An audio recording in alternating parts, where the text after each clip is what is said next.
What's going on? Hello everyone, it's Mr. IT here once again. I hope everybody's doing well today. I'm doing fine, thank you. I found it very important to talk about a special formula we use for subnetting. And sometimes we get confused when certain questions seem a little bit too difficult. So today I want to break down the basics of these questions. So first and foremost, let's start with the powers of 2's, 2x. 2 to the power of x, where x is the amount of host bits. Example, 2 to the power of 6. I don't know if you guys remember, but when we were in elementary school, our teachers always gave us problems. And one of those problems were like how to count in powers of 2's.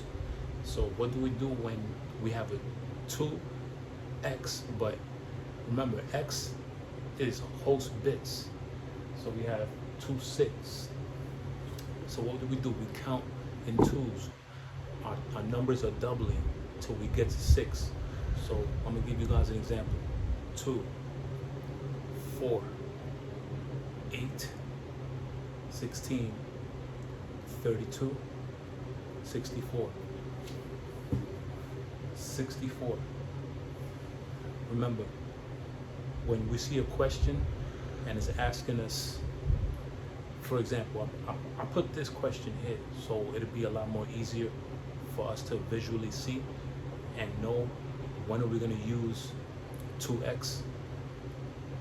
So the HR department requires 500 hosts. How many host bits do we need to cover the requirements? So remember what I said earlier, 2x, x is host bits. So all we gotta do is count until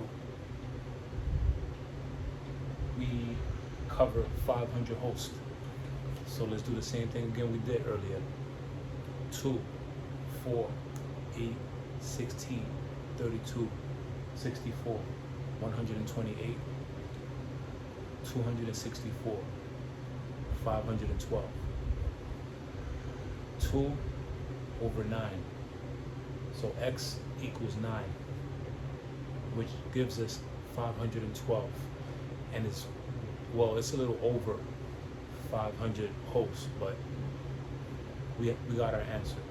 So remember guys, whenever we're counting in powers of 2's, all it's doing is it's doubling until we find the correct answer. Thank you for watching, y'all. Remember, keep building, keep growing, and keep learning.